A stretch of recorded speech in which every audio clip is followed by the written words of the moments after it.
प्रारंभ करें। कल हमने बात की थी संसद में जो कार्यवाही होती है उसमें प्रश्नकाल संबंधित, शून्यकाल और अल्पकालीन चर्चा के बारे में हमने बातचीत कर लिया था। आइए आज बात करते हैं जो संसद में कुछ प्रमुख रूप से प्रस्ताव प्रस्तुत किए जाते हैं उनके बारे में।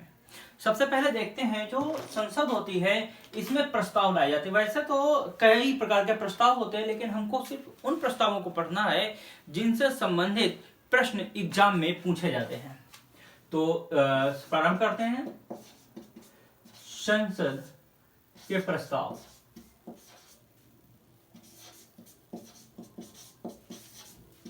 संसद के प्रस्ताव।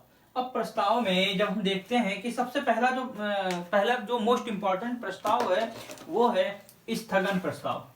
देखो हमें 3 प्रस्ताव पढ़ना है। एक हो गया स्थगन प्रस्ताव,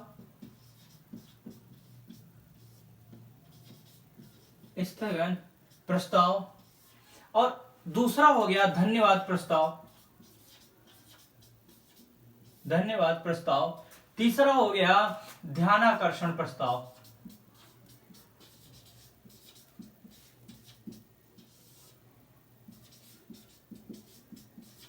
याद रहे हमें मुख्यतः यही 3 पढ़ने हैं क्योंकि इनसे प्रश्न बहुत पूछे जाते हैं। आइए हम बात करते हैं। सबसे पहले देखो कह रहा है कि स्थगन प्रस्ताव स्पष्ट बता रहा है कि किसी चीज को स्थगित करने की बात कर रहा है या उसे रोकने के बारे में बात कर रहा है। ठीक, अब यहीं पर आते हैं जब कहता है धन्यवाद प्रस्ताव। ये कह रहा है किसी को धन्यवाद कर रहा है। ठीक है, यानी किसी के प्रति आभारी है या फिर किसी को बधाई के बारे में बात कर रहा है। ठीक है, या फिर अपने ऊपर या किसी कारण वजह से किसी को मतलब बड़ाई करने के लिए क्या किया जा रहा है, धन्यवाद प्रस्ताव लाया जा रहा है। आया ध्यानाकर्षण प्रस्ताव। ये जाहिर सी बात कह रहा है कि ये अपनी ओर ध्यान आकर्षण के बारे में कर रहा है कि कोई लोग मुझे अटेंशन दो, ये अटेंशन के बारे में बात कर रहा है। ठीक है, तो आइए सबसे पहले देखते हैं स्थगन प्रस्ताव। ठीक, आइए देखो सबसे पहला पॉइंट क्या है। जब हम स्थगन प्रस्ताव के बारे में बात करते हैं तो याद रहे स्थगन प्रस्ताव सबसे पहला पॉइंट होता है कहां लाया जाता है, तो उत्तर होगा लोकसभा में। लोकसभा में लाया जाता है, राज्यसभा में स्थगन प्रस्ताव नहीं लाया जाता है। ठीक, अब बात करते हैं कि स्थगन प्रस्ताव लाने के लिए व्यक्ति को या उस व्यक्ति, कोई पहली बात आता है कि कोई भी ला सकता है। ला कौन सकता है, कोई भी सदस्य। स्थगन प्रस्ताव कोई भी सदस्य ला सकता है, मायने नहीं रखता कि कौन ला रहा है।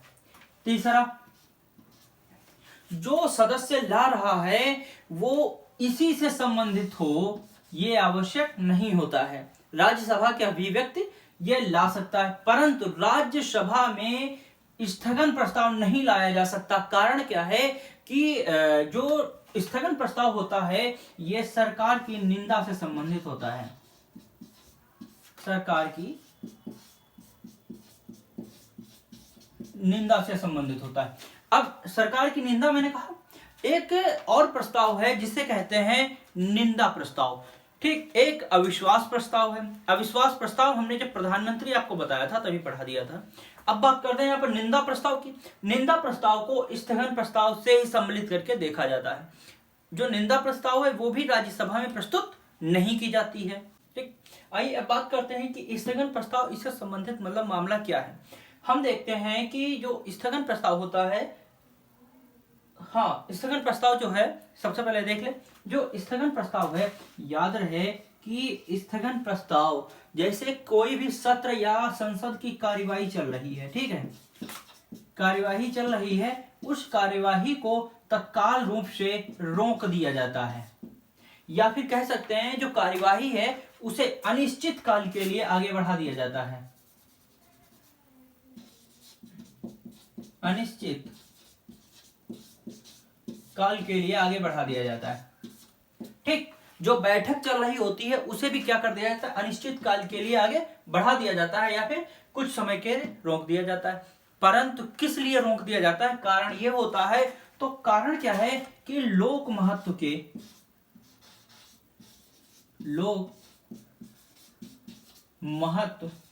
के निश्चित मामलों के लिए, निश्चित मामलों के लिए। अब यहां पर गौर करने वाली बात है, सबसे पहला कह रहा है कि लोक महत्व के, पहला कह रहा है कि जो प्रस्ताव होना चाहिए वो लोक महत्व का हो। दूसरा है वो मामला निश्चित होना चाहिए, ऐसा नहीं है कि कहीं से भी लेके आ गए। तीसरा कह रहा है कि अविलंब हो, मतलब तत्कालीन हो।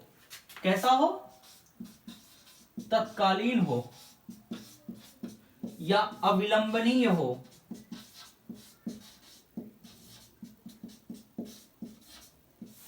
अब गौर करो यहां पर क्या कह रहा है, मैंने कहा तत्काल हो या अविलंबनीय हो। ठीक, अवलंबनीय में अगर आ हटा दो क्या होगा? विलंबनीय, यानी ये पहले से लंबित हो है। अब यहां पर चूंकि आ लगा हुआ, इसका मतलब क्या हुआ? अविलंबनीय, मतलब ये अभी तक वहां पर लंबित नहीं है या वहां चल नहीं रहा है। ऐसा मामला हो जो कि सदन में चर्चा में ना हो, सदन में चर्चा में ना हो और उस पर ध्यान आकर्षित करना आवश्यक हो। ऐसे मामलों को स्थगन प्रस्ताव के द्वारा लोकसभा में लाया जा सकता है। अब यहां कह रहा है कि कोई भी सदस्य ला सकता है। यहां पर गौर करो, कोई भी सदस्य ला सकता है। हाँ, कोई भी सदस्य, लेकिन उस सदन का सदस्य हो खासकर। ठीक, अब एक बात याद रखना कि जो व्यक्ति ला सकता है वो एक दिन में केवल एक प्रस्ताव ही ला सकता है, एक प्रस्ताव ही ला सकता है। अब यहां एक प्रस्ताव क्या सीधे ले आएगा और कहां रखेगा? तो इसके लिए प्रावधान किया गया है कि जिस दिन स्थगन प्रस्ताव जिस व्यक्ति के द्वारा लाना हो, उस व्यक्ति को उस दिन सुबह 10 बजे सुबह जो लोकसभा है उसके महासचिव इसको नोटिस देना आवश्यक होता है। ठीक, जो स्थगन प्रस्ताव है अगर जिस व्यक्ति के द्वारा लाया जा रहा है केवल एक ला सकता है। दूसरी बात है, जिस दिन लाना है उस दिन सुबह 10 बजे, सुबह के 10 बजे की बात कर रहा हूं, अर्थात 10 AM की बात कर रहा हूं, जो लोकसभा का महासचिव है उसे वो सूचना देना आवश्यक है। अब ये क्या करता है? उस नोटिस को उपाध्यक्ष और अध्यक्ष तक पहुंचाता है। इसके बाद अध्यक्ष की अनुमति से,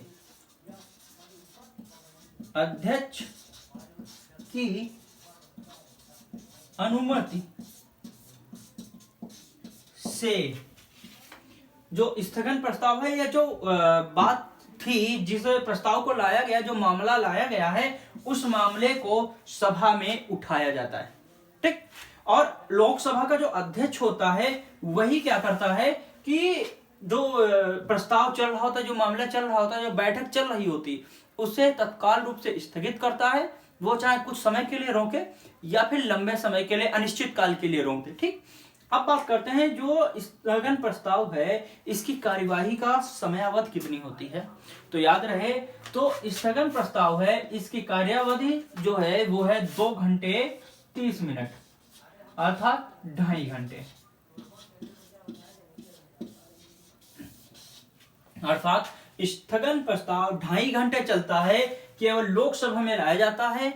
कोई भी सदस्य इसे ला सकता है, केवल एक प्रस्ताव ही ला सकता है, दूसरा नहीं ला सकता। परंतु जिस दिन प्रस्ताव लाना है उस दिन 10 बजे सुबह के लोकसभा के महासचिव को देगा, महासचिव लोकसभा के अध्यक्ष और उपाध्यक्ष को देगा, और अध्यक्ष की अनुमति से स्थगन प्रस्ताव या वो व्यक्ति उस मामले से संबंधित जो मामला है उसके पटल पर लाया जाएगा। ठीक, अब बात करते हैं ये होता कैसा है। सबसे पहले इसमें सरकार की निंदा की जाती है, इसलिए इसे राज्यसभा में नहीं लाया जा सकता है। फिर है इसकी कार्यवाही। ठीक, तो जाहिर सी बात है, मैंने अभी बताया कार्यवाही कैसे होती है। जो सदन में कार्यक्रम चल रहा था या जो सत्र या जो अधिवेशन या बैठक जो चल रही थी उसे स्थगित कर दिया जाता है और या अनिश्चित काल के लिए रोक दिया जाता है। तीसरा है कि जो विषय लाए जाएंगे वो लोक महत्व के हों, ठीक, सार्वजनिक महत्व के हों। दूसरा है वो निश्चित मामला हो, ऐसा नहीं ऐसा हो। तीसरा है अविलंबनीय हो या तत्कालीन हो, अर्थात तुरंत का हो, या फिर लंबे समय से वो सदन में चल ना रहा हो या सदन में उसकी चर्चा ना हो रही हो। ऐसे विषयों के लिए स्थगन प्रस्ताव लाया जाता है। एक बात और कि स्थगन प्रस्ताव के लिए 50 समर्थक आवश्यक होते हैं। 50 समर्थक आवश्यक। अब इस बात से एक चीज याद रखना, 50 समर्थक आवश्यक का मतलब ये नहीं कि उस प्रस्ताव को 50 लोग लेके आए। मान लो कोई एक व्यक्ति है, वो क्या कर रहा है, उसको लगा कि ये जो मामला चल रहा है ये गलत चल रहा है, इसमें जो मंत्री संलिप्त, मतलब जिस मंत्री को दिया गया वो गलत तरीके से कार्य कर रहा है, ऐसे व्यक्ति के लिए वो एक मसौदा तैयार करता है। ठीक है, उस मसौदे पे 50 लोग अपना समर्थन देते हैं या हस्ताक्षर करते हैं कि हाँ हम तुम्हारी बात से सहमत हैं। तब वो क्या करता है, महासचिव होता है इसे देता है, महासचिव अध्यक्ष उपाध्यक्ष को देता है, फिर अध्यक्ष या पीठासीन जो होता है उसकी उपस्थिति में और उसकी अनुमति से स्थगन प्रस्ताव लाया जाता है। स्थगन प्रस्ताव हो गए। आइए बात करता हूं धन्यवाद प्रस्ताव के बारे में। ठीक, धन्यवाद प्रस्ताव क्या कहता है, हमने बताया ये किसी को धन्यवाद कर रहा है। ठीक है, तो याद रहे जो लोकसभा का चुनाव होता है, पहला पॉइंट है लोकसभा के चुनाव, लोकसभा या फिर आम चुनाव, आम चुनाव के बाद जो लोकसभा गठित होती है, आम चुनाव के बाद जो लोकसभा गठित होती है, लोकसभा गठित होती है, इस गठन के बाद, ठीक है, जो पहली बैठक होती है उस पहली बैठक में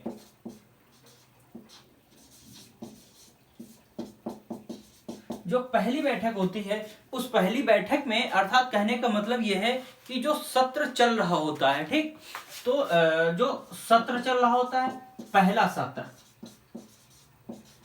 हमने आपको बताया था, जो देखो सत्र कितने होते हैं, 3 होते हैं। ठीक, लोकसभा में 3 प्रकार के सत्र होते हैं, पहला है वित्तीय, दूसरा है मानसून, तीसरा है शीतकालीन। तो प्रथम सत्र कौन सा होता है, वित्तीय सत्र होता है, वित्तीय सत्र होता है। उम्मीद करता हूं समझ में आ रहा होगा। देखो क्या है, लोकसभा या आम चुनाव, ठीक, के बाद जो लोकसभा की पहली बैठक होती है, समझ में आया, इसमें जो पहला सत्र या वित्तीय जो सत्र होता है, इसमें राष्ट्रपति सभा को संबोधित करता है, सभा को संबोधित करता है।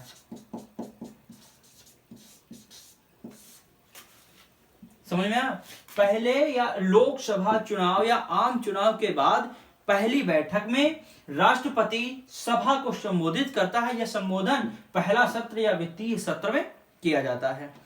अब होता क्या है, संबोधित क्या करता है, तो राष्ट्रपति संबोधन के माध्यम से जो आने वाला वित्तीय वर्ष है और जो बीत गया है यानी गत वित्तीय वर्ष है, उसमें जो योजनाएं होती हैं, योजनाएं या जो कार्यक्रम हो गए हैं उनके लिए खाका तैयार करता है, खाका तैयार करता है। अब खाका तैयार पटरी स्केल लेके नहीं बैठता है वो, तो ये याद रखना, योजनाओं के लिए जो सिस्टम होता है उसके बारे में बताता है, जो बीत गई हैं, जो गत होती हैं वो, या जो वर्तमान की होती हैं उनके बारे में बात करता है, या जो आने वाली हैं। जैसे 2024 का चुनाव होगा, तो याद रहे जो 2024 का चुनाव होगा, तब इसमें जो चुनाव के बाद जो लोकसभा गठित की जाएगी, बात पर गौर करो, जो 24 में लोकसभा गठित की जाएगी और उसमें जो पहली बैठक होगी, पहली जो बैठक होगी, उस बैठक में राष्ट्रपति महोदय सभा को संबोधित करेंगे और वह ये बताएंगे जो पिछले साल मतलब 2023-24 वाली जो है, ठीक, 2023-24 में जो योजनाएं थी, जो कार्यक्रम चालू थे, वो कैसे चले हैं, अगले वाले को बताएगा कि आगे की जो योजनाएं हैं वो कैसे चलेंगी। समझ में आया, ये इस बारे में बात करता है राष्ट्रपति महोदय। अब याद रहे ये जो होता है ये पहला सत्र, जाहिर सी बात है लोकसभा का चुनाव होगा उसमें पहला सत्र चल रहा होता है। ठीक, आइए अब बात करता हूं कि ये एग्जाम के लिए मोस्ट इंपॉर्टेंट ऐसा क्या है, तो इसमें कहा गया है यदि धन्यवाद प्रस्ताव लोकसभा में पारित ना हुआ, लोकसभा में पारित ना हुआ, तब ऐसे में गिर जाएगी। क्लियर? कि धन्यवाद प्रस्ताव यदि लोकसभा में पारित ना हुआ तो क्या होगा, सरकार गिर जाएगी या सरकार की हार हो जाएगी। क्लियर हुआ कि धन्यवाद प्रस्ताव हमारे एग्जाम के लिए मोस्ट इंपॉर्टेंट क्यों है, क्योंकि एक बार प्रश्न पूछा गया था किस प्रस्ताव का पास ना हो पाने पर सरकार गिर जाती है, तो याद रहे धन्यवाद प्रस्ताव के पास ना हो जाने पर सरकार गिर जाती है। संबंधित किससे है, राष्ट्रपति के संबोधन से संबंधित है। होता क्या है, योजनाओं के बारे में राष्ट्रपति बताता है गत और आने वाले की। जैसे 2024 में होगा तो इसका अगर हम देखें वित्तीय वर्ष तो 2024-25 होगा। तो उसी प्रकार से हम कह सकते हैं जो वर्तमान में चल रहा है ये 2023-24 चल रहा है। क्लियर? ये 2023-24 चल रहा है। 2024-25 जो इलेक्शन होगा वो अलग बात है, 5 साल होता है कार्यकाल, लेकिन जो वित्तीय वर्ष की बात करता हूं वो 1 साल होता है, तो 24 और 25 होगा। हम वित्तीय वर्ष की बात कर रहे हैं, वित्तीय वर्ष चालू कब से होता है, तो याद रहे कि 1 अप्रैल से 31 मार्च तक होता है। क्लियर? ये है वित्तीय वर्ष। हमारा धन्यवाद प्रस्ताव हो गया, स्थगन प्रस्ताव हो गया। अब आइए बात करता हूं ध्यानाकर्षण प्रस्ताव के बारे में। ध्यानाकर्षण क्या कह रहा है कि किसी भी जो लोक महत्व के मामले हैं, सबसे पहले लोक महत्व के मामले में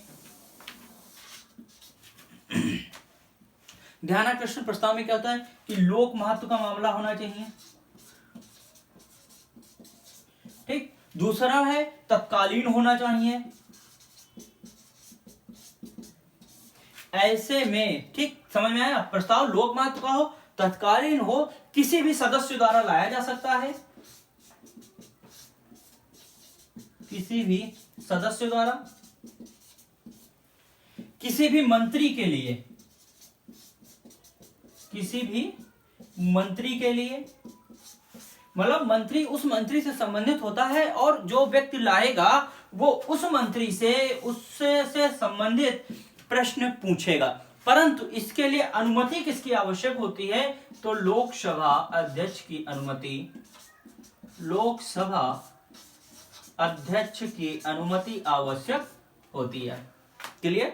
हमने ध्यानाकर्षण प्रस्ताव बता दिया कि किसी भी मंत्री का अपनी तरफ ध्यान को आकर्षित करने की जो प्रस्ताव होती है उसे ध्यानाकर्षण प्रस्ताव कहते हैं, परंतु लाने के लिए लोकसभा अध्यक्ष जो होता है उसकी अनुमति आवश्यक होती है।